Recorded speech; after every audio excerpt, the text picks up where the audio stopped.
Olá, continuando sobre juros compostos, tá?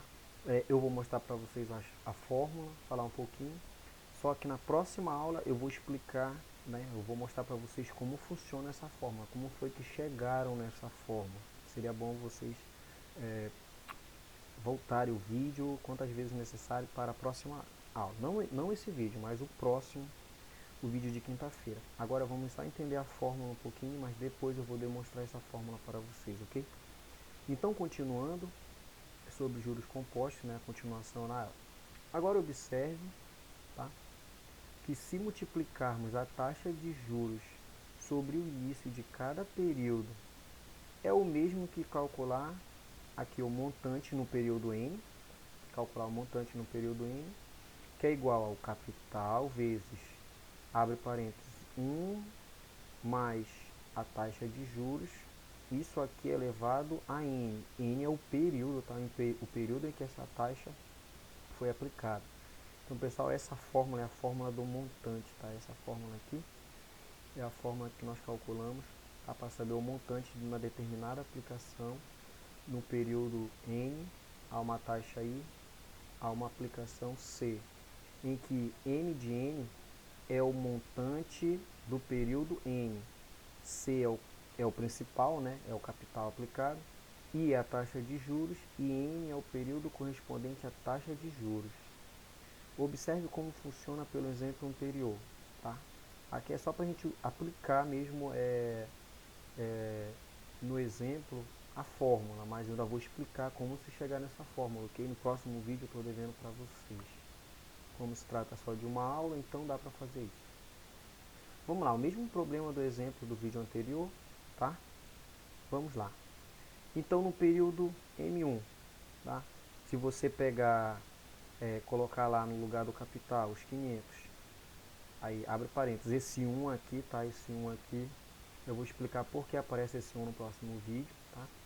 E aqui é a taxa, o 0,1. Percebam lá na fórmula, né, que lá é o n vezes o c, abre parênteses, 1 mais i elevado a n. Esse n aqui é o período. Então, por que está o número 1 elevado a 1? Porque nós estamos falando do período, primeiro período.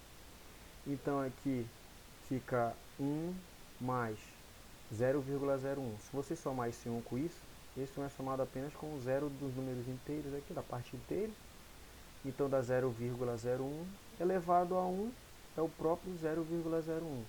Então, multiplicar isso aqui por 500 já dá aquele montante lá da tabela, o 500 reais sim, o 505 reais. Okay? Isso já dá direto o montante que queremos calcular no período.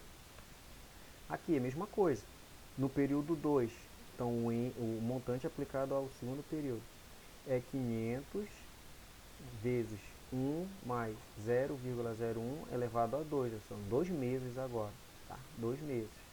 Então isso aqui dá de novo a mesma coisa, 1,01, só que agora é elevado a 2, ou seja, é elevado ao quadrado, tá? Eleva esse número ao quadrado, ou seja, 1,01 vezes 1,01 e depois multiplica por 500. Isso vai dar 510,05 centavos, exatamente o que está lá na tabela no período 2. E continua.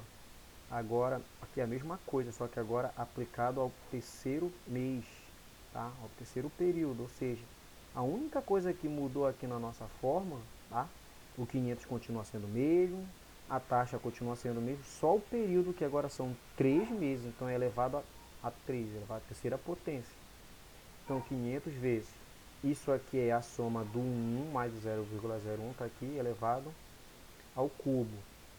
Tá? Então você pega a calculadora, eleva isso ao cubo, ou você pode fazer você mesmo, é só calcular 1,01 vezes 1,01 vezes 1,01. E isso dá, e depois multiplica por 500, isso dá 515,15 centavos. Tá? Agora, no mês 4, no quarto período, percebam, é a mesma coisa, só que elevado agora à quarta potência. Tá aqui, ó, é o 1,01 elevado à quarta potência, vezes o 500, 520,30. Tá? Portanto, a fórmula para o cálculo de problemas relacionados a juros compostos é dada. Tá aqui, é a fórmula que vimos ainda agora. o montante do período tal, do período do mês 1, mês 2, mês 3, você coloca aqui só para você identificar o período.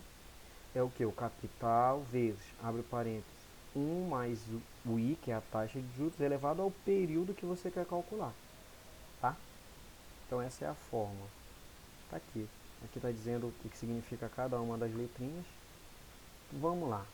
Vamos a um exemplo.